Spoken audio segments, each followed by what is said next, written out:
model, media, dan evaluasi dalam pembelajaran IPS.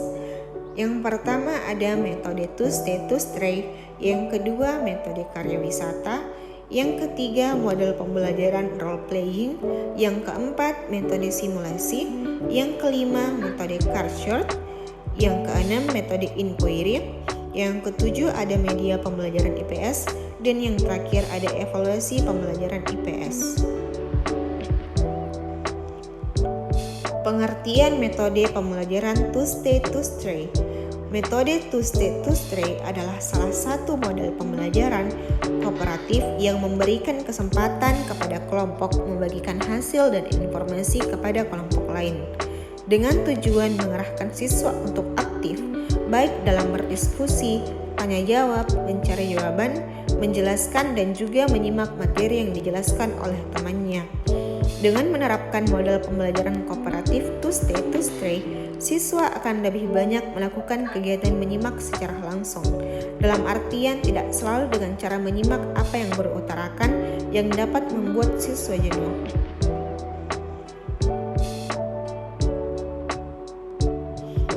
Pengertian metode karya wisata. Metode karya wisata ialah suatu cara penyajian bahan pelajaran dengan membawa murid langsung kepada objek yang akan dipelajari di luar kelas. Karya kerja, wisata pergi, karya wisata pergi bekerja. Dalam hubungannya dengan kegiatan belajar mengajar, pengertian karya wisata berarti siswa-siswa mempelajari suatu objek di tempat di mana objek tersebut berada. Karya wisata dapat dilakukan dalam waktu singkat beberapa jam saja ataupun cukup lama sampai beberapa hari. Karya wisata menerapkan prinsip pengajaran modern yang memanfaatkan lingkungan nyata dalam pengajaran, membuat bahan yang dipelajari di sekolah menjadi lebih relevan dengan kenyataan dan kebutuhan yang ada di masyarakat. Pengajaran dapat lebih merangsang kreativitas anak.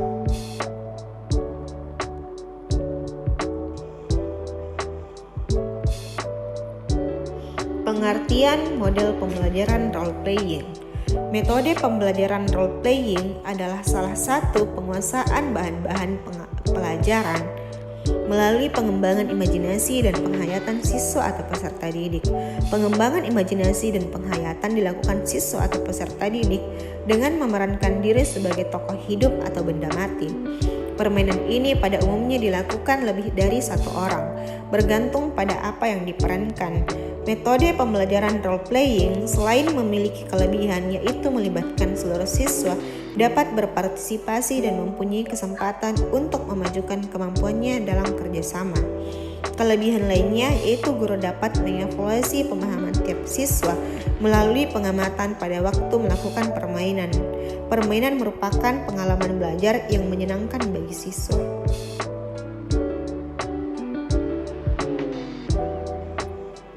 Pengertian metode simulasi dalam pembelajaran IPS. Metode mengajar simulasi dapat diartikan sebagai suatu kegiatan yang menggambarkan kejadian atau peristiwa sebenarnya. Simulasi merupakan salah satu metode pembelajaran yang dapat digunakan dalam pembelajaran kelompok. Proses pembelajaran yang menggunakan metode simulasi cenderung objeknya bukan benda atau kegiatan yang sebenarnya, melainkan kegiatan mengajar yang bersifat pura-pura. Kegiatan simulasi dapat dilakukan oleh siswa pada kelas tinggi di sekolah dasar. Dalam pembelajaran IPS yang menggunakan metode simulasi, siswa dapat membangun kemampuannya yang berkaitan dengan keterampilan, berinteraksi dan berkomunikasi dalam kelompok. Di samping itu, dalam metode simulasi, siswa diajak untuk dapat bermain peran beberapa perilaku yang dianggap sesuai dengan tujuan pembelajaran.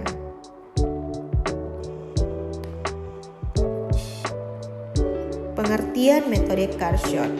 Metode card short adalah segala bentuk pembelajaran yang memungkinkan siswa berperan secara aktif dalam pembelajaran itu sendiri dengan cara menyetir kartu atau memilih kartu.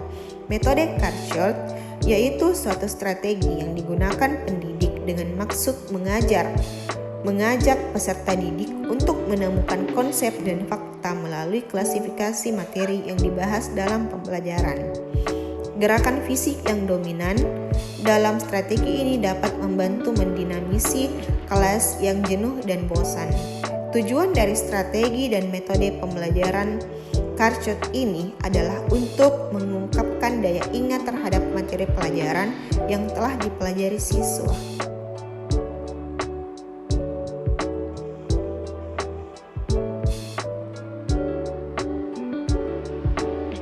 Pengertian metode pembelajaran inquiry.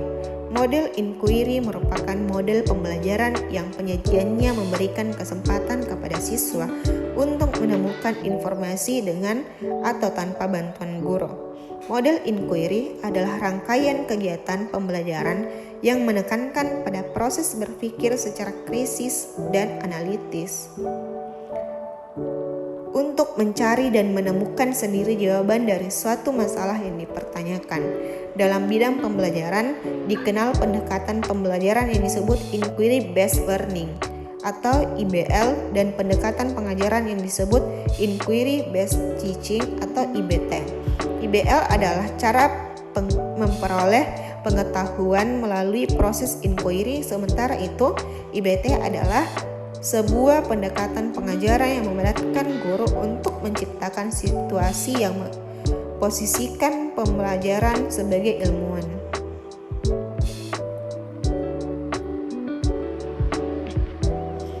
Pengertian media pembelajaran IPS SD. Media pendidikan merupakan dasar yang sangat diperlukan yang bersifat melengkapi dan merupakan bagian integral dalam proses belajar mengajar guna mencapai tujuan pembelajaran. Media pembelajaran berfungsi untuk tujuan instruksi, di mana informasi yang terdapat dalam media itu harus melibatkan siswa-siswi, baik dalam benak atau mental, maupun dalam bentuk aktivitas yang nyata sehingga pembelajaran dapat terjadi. Salah satu kriteria pemilihan media pembelajaran IPS SD yaitu media dipilih berdasarkan tujuan instruksional dalam pembelajaran yang telah ditetapkan, yang secara umum mengacu kepada salah satu ranah atau dua maupun gabungan ketiga ranah kognitif, afektif, psikomotorik.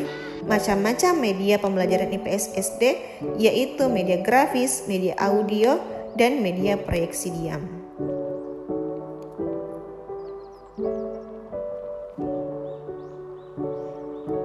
Pengertian evaluasi. Evaluasi adalah suatu keputusan tentang nilai berdasarkan hasil pengukuran. Secara garis besar dapat dikatakan bahwa evaluasi adalah pemberian nilai terhadap kualitas sesuatu. Selain dari itu, evaluasi juga dapat dipandang sebagai proses merencanakan, memperoleh, dan menyediakan informasi yang sangat diperlukan untuk membuat alternatif keputusan. Tujuan evaluasi pembelajaran adalah menghimpun informasi yang dijadikan dasar untuk mengetahui taraf kemajuan, perkembangan, dan pencapaian pelajar siswa, serta keefektifan pengajaran guru. Dari sudut peserta didik, tujuan evaluasi adalah mendorong mereka belajar IPS sebaik-baiknya agar mencapai makna sebesar-besarnya dari apa yang mereka pelajari. Evaluasi pembelajaran IPS pada setiap jenjang pendidikan memiliki karakteristik tersendiri yang disesuaikan dengan tingkat perkembangan usia siswa. Organisasi materi pendidikan IPS pada tingkat sekolah dasar menggunakan pendekatan secara terpadu atau fusi. Hal ini disesuaikan dengan karakteristik tingkat perkembangan usia siswa SD yang masih pada taraf berpikir abstrak.